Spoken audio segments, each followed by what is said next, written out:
Hello, good morning, जोहार। मैं राजू और आप देख रहे हैं 24 झारखंड न्यूज। चलिए जानते हैं झारखंड की आज की 25 मुख्य बड़ी खबरों को। सीएम हेमंत सोरेन ने 827 शिक्षकों को सौंपा नियुक्ति पत्र। बोले, लगातार बहाली से बदल रही स्कूलों की तस्वीर। झारखंड में अब तक सरकारी स्कूलों की बदहाली की तस्वीर सामने आती थी। भवन तो आलीशान है, पर शिक्षा के मंदिर में बच्चों के भविष्य गढ़ने वाले शिक्षक ही नहीं है। लेकिन झारखंड की हेमंत सोरेन सरकार में लगातार नियुक्ति दी जा रही है। इससे राज्य के सभी विभागों में खाली पड़े पद भरने लगे हैं। इसी कड़ी में रांची के मोहराबादी स्थित स्वर्गीय रामदयाल मुंडा मैदान में कार्यक्रम आयोजित कर मुख्यमंत्री हेमंत सोरेन ने 827 माध्यमिक शिक्षकों को नियुक्ति पत्र दिया। मुख्यमंत्री हेमंत सोरेन ने सांकेतिक तौर पर अपने हाथों से 24 शिक्षकों को नियुक्ति पत्र सौंपा। मुख्यमंत्री हेमंत सोरेन ने इस अवसर पर स्कूली शिक्षा एवं साक्षरता विभाग द्वारा तैयार जय गुरुजी ऐप को लॉन्च किया। इस ऐप के जरिए राज्य के सरकारी विद्यालयों के विद्यार्थी डिजिटल कंटेंट के साथ ऑडियो वीडियो माध्यम से विद्यालय के अलावा अपने घर में भी पढ़ाई कर सकते हैं। सीएम हेमंत सोरेन ने कहा कि राज्य में बड़े पैमाने पर नियुक्तियों की प्रक्रिया जारी है। कई विभागों में नियुक्ति हो चुकी है तो कई पदों के लिए नियुक्ति प्रक्रिया चल रही है।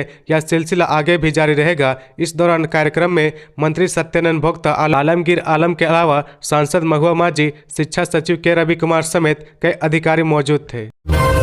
सबका बने आयुष्मान कार्ड। बैठक में बोले केंद्रीय मंत्री अर्जुन मुंडा। झारखंड के सरायकेला में केंद्रीय मंत्री अर्जुन मुंडा की अध्यक्षता में सोमवार को जिला विकास समन्वय एवं अनुश्रवण समिति दिशा की बैठक समरालय सभागार में हुई। इस दौरान जिले में संचालित विभिन्न योजनाओं के क्रियान्वयन पर विस्तार से चर्चा हुई। साथ ही पहले की बैठक में दिए गए निर्देशों के अनुपालन के संबंध में बिंदुवार समीक्षा कर विचार विमर्श किया गया। बैठक के दौरान केंद्रीय मंत्री अर्जुन मुंडा द्वारा विद्युत विभाग की समीक्षा करते हुए विभिन्न माध्यम से प्राप्त शिकायतों पर निश्चित समय में समाधान सुनिश्चित करने तथा ऐसे गांव टोला जो विद्युत सेवा से वंचित है वहां विद्युत सेवा शुरू करने हेतु किए जा रहे कार्यों में तेजी लाने का निर्देश दिया। पथ निर्माण विभाग आरईओ विभाग अंतर्गत संचालित कार्यों की समीक्षा कर भूमि अधिग्रहण के लंबित मुआवजा भुगतान संबंधित मामले का निष्पादन करने तथा सड़क निर्माण में गुणवत्ता के विशेष ध्यान रखने एवं सड़क निर्माण में अनियमितता संबंधित प्राप्त शिकायतों की जांच कराने के बाद कार्रवाई करने के निर्देश दिए हैं।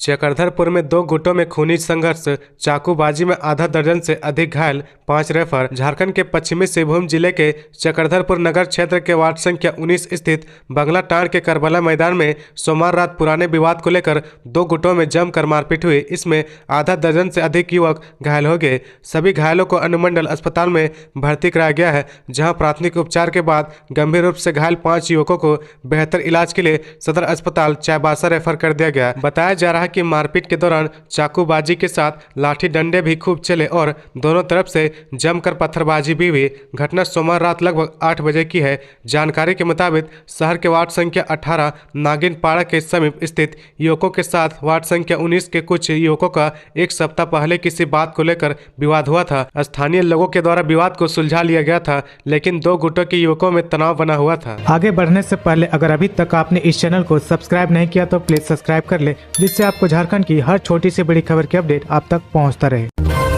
यूनिवर्सिटी में पदाधिकारियों की भर्ती के लिए आवेदन की तिथि बढ़ी। अब इस तारीख तक भर सकेंगे फॉर्म। झारखंड लोक सेवा आयोग के माध्यम से विश्वविद्यालय में गैर शैक्षणिक पदों पर होने वाली नियुक्ति के लिए आवेदन की तारीख बढ़ा दी गई है। इसके तहत अब इन पदों के लिए 14 नवंबर तक ऑनलाइन आवेदन किए जाएंगे। हालांकि पहले इसकी अंतिम तारीख 3 नवंबर की निर्धारित थी। अभ्यर्थी अब 17 नवंबर तक परीक्षा शुल्क का भुगतान कर सकेंगे तथा 1 दिसंबर तक हार्ड कॉपी आयोग कार्यालय में जमा कर सकेंगे। आयोग ने कोल्हन विश्वविद्यालय से कुल सचिव के एकल पद पर नियुक्ति के लिए अधियाचना मिलने के बाद नियुक्ति प्रक्रिया में उसे सम्मिलित करते हुए आवेदन की तिथि बढ़ाई है। इधर आयोग ने स्पष्ट किया है कि गैर शैक्षणिक पदाधिकारियों की नियुक्ति के लिए साक्षात्कार हेतु आयु की गणना 1 अगस्त 2023 से की जाएगी। साथ ही अनुभव की गणना ऑनलाइन आवेदन की अंतिम तिथि से की जाएगी। इससे पहले विज्ञापन में अनुभव की गणना विज्ञापन की तिथि से कर दिया गया था, जिसमें संशोधन कर दिया गया है। बता दें कि कुल सचिव के साथ वित्त पदाधिकारी के साथ परीक्षा नियंत्रक के 3 तथा सहायक कुल सचिव के 7 पदों पर नियुक्ति होनी है। ऐसे में गैर शैक्षणिक के कुल 24 पदों पर नियुक्ति होगी।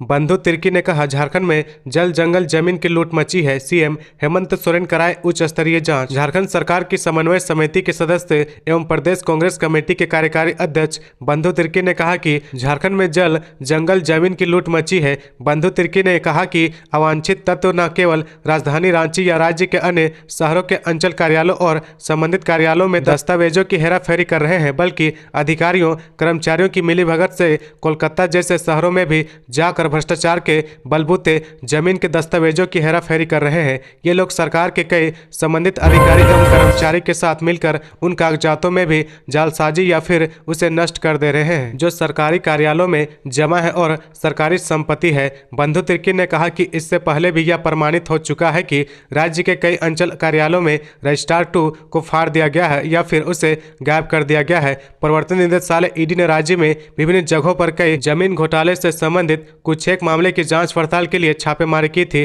तब भी ऐसे मामले सामने आए थे। उन्होंने कहा कि न्यायालय के कई आदेश भी उन तथ्यों को प्रमाणित करते हैं। सिमडेगा में नाबालिग से दुष्कर्म के दोषी को आजीवन कारावास की सजा। आशा देवी भट्ट की विशेष अदालत ने नाबालिग से दुष्कर्म के दोषी को आजीवन कारावास की सजा सुनाई तथा 25,000 रुपये जुर्माना लगाया है। जुर्माने की राशि अदा नहीं करने की स्थिति में 6 महीने की अतिरिक्त सजा काटनी होगी। बताया गया कि 2 जून 2020 को दिन के 11 बजे पीड़िता पास कहीं जंगल में लकड़ी लाने गई थी। इसी क्रम में रंजू नायक ने उसके साथ दुष्कर्म किया था, साथ ही जान से मारने की धमकी भी दी थी। घटना को अंजाम देने के बाद वह फरार हो गया था। पीड़िता ने इसकी जानकारी परिजनों को दी। इसके बाद थाने में मामला दर्ज कराया गया। मामला दर्ज होते ही पुलिस ने आरोपी को गिरफ्तार कर जेल भेज दिया था। सुनवाई करते हुए अदालत ने 10 गवाहों के बयान एवं दोनों पक्षों की दलीलें सुनने के बाद सजा सुनाई है। इस मामले में अभियोजन पक्ष के विशेष लोक अभियोजक अमित कुमार श्रीवास्तव ने दलील पेश की है। महुआ मोतराई ने पत्र भेजकर किया निशिकांत दुबे व देहाद्राय पर किया पलटवार, फोटो वायरल करने का लगाया आरोप। तृणमूल सांसद महुआ मोतरा ने उन पर लगे आरोपों को लेकर सोमवार को भाजपा सांसद निशिकांत दुबे व अधिवक्ता अनंत देहाद्राय को अपने वकील सम्राट सारंगी के माध्यम से एक पत्र भेजकर पलटवार किया। निशिकांत दुबे ने महुआ पर रिश्वत लेकर सांसद में सवाल पूछने के आरोप लगाए हैं। अधिवक्ता अनंत देहाद्राय ने मोतरा पर आरोप लगाते हुए सीबीआई निर्देशक को पत्र लिखा था। वकील के माध्यम से भेजे गए पत्र में महुआ ने कहा कि अतीत में कई बार सांसद निशिकांत दुबे के साथ सांसद में उनका विवाद हुआ था। वर्ष 2021 में भी सांसद निशिकांत दुबे ने सांसद पद खारिज करने की मांग उठाई थी। महुआ ने लोकसभा चुनाव के दौरान सांसद के हल्फनामे में शैक्षणिक योग्यता को लेकर सवाल उठाया, इसलिए वह इस तरह के आरोप लगा रहे हैं। अधिवक्ता देहाद्राय को लेकर लिखा है कि वह पहले काफी अच्छे मित्र थे। कुछ कारणों से उनके बीच विवाद होने पर वह प्रतिहिंसा पर उतर आए हैं। कई बार उन्होंने धमकी भी दी है,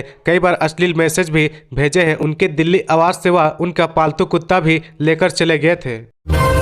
धड़ल्ले से चल रहा लॉटरी का धंधा, चाय की दुकानों पर भी गुलजार लॉटरी का कारोबार, मधुपुर में फैला गौरव धंधा। झारखंड में लॉटरी पर बैन है, लेकिन बंगाल से सटे कई ऐसे शहर हैं जहां लॉटरी आसानी से उपलब्ध है। देवघर जिले के मधुपुर अनुमंडल में दुर्गा पूजा के आते ही अवैध लॉटरी का कारोबार एक बार फिर सक्रिय हो गया है। पूजा के दौरान इस बाजार को बड़ा करने के लिए नए नए एजेंट को तैयार किए जा रहे हैं। मधुपुर अनुमंडल में प्रतिबंध लॉटरी का सेल करने के लिए माफिया है जो टिकट बेचकर लाखों कमा रहे हैं। स्थानीय लोग बताते हैं कि प्रशासन इस धंधे को लेकर सजग है, लेकिन इस पर पूरी तरह लगाम नहीं लग सकता है। अवैध लॉटरी के धंधे को लेकर स्थानीय लोगों ने भी आवाज उठाई है, पत्रकारों ने भी ट्वीट किया है, लेकिन धंधा अब भी चल रहा है। प्रशासन ने कई जगहों पर छापेमारी की है, कुछ लोगों को गिरफ्तार भी किया है, लेकिन अब भी पुलिस और प्रशासन की पहुंच से कई बड़े माफिया दूर है। प्रशासन के आंख पर धूल झोंककर धड़ल्ले से अपना काम जारी रखते हैं।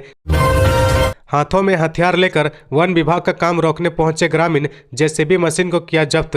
झारखंड के सरायकेला जिले में एक बड़ा ही रोचक मामला देखने को मिला है, जहां सैकड़ों की संख्या में ग्रामीण पारंपरिक हथियारों से लैस होकर जिले के कांड्रा पंचायत अंतर्गत धातकीडीह में झारखंड ऊर्जा संचार निगम लिमिटेड के द्वारा किए जा रहे हर कार्यों को रोकते हुए देखे। इसमें युवा, बुजुर्ग, बच्चे सहित महिलाएं शामिल थी। ग्रामीणों ने सीधा सीधा आरोप लगाया कि यह वन भूमि है और इसे बिना ग्राम सभा किए सरकार और वन विभाग विभाग ने फर्जी तरीके से विभाग को सौंप दिया है। मौके पर वन विभाग की जानकार संग्राम मार्डी के उलगुलान करते हुए कहा कि वन पर अधिकार सिर्फ और सिर्फ ग्रामीणों का होता है और उस पर ग्राम सभा होना चाहिए, लेकिन पुलिस का भय दिखाकर लोगों को डराया जा रहा है, जो कि अब चलने वाला नहीं है। वहीं मौके पर कार्य कर रहे करीब आधा दर्जन जेसीबी मशीनें की गाड़ियों को ग्रामीणों ने जब्त कर अपने कब्जे में ले लिया। उनका कहना है कि जब तक सरायकेला के डीएफओ मौके पर नहीं पहुंचेंगे तब तक उनका आंदोलन जारी रहेगा और गाड़ियां नहीं लौटाई जाएगी।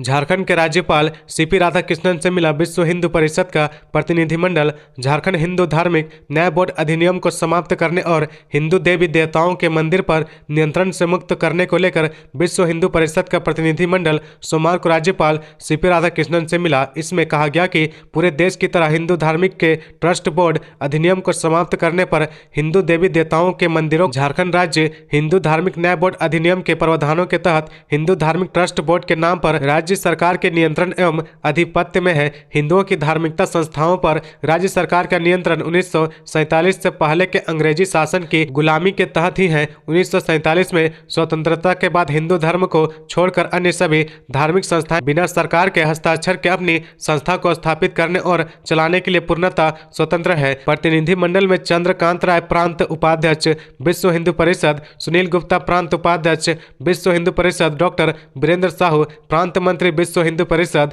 कैलाश केसरी अध्यक्ष महानगर, मिथिलेश्वर मिश्र प्रांत प्रमुख सामाजिक समरसता शामिल थे। तो ये थी आज की झारखंड की टॉप बड़ी खबरें। इसी तरह झारखंड की हर छोटी सी बड़ी खबर देखने के लिए आप हमारे चैनल 24 झारखंड न्यूज को सब्सक्राइब करके बेल आइकन प्रेस कर ले, जिससे आपको झारखंड की हर छोटी सी बड़ी खबर की अपडेट आप तक पहुंचता रहे। तो आज के लिए बस इतना ही, हमें दीजिए इजाजत, फिर मिलते हैं नेक्स्ट न्यूज में।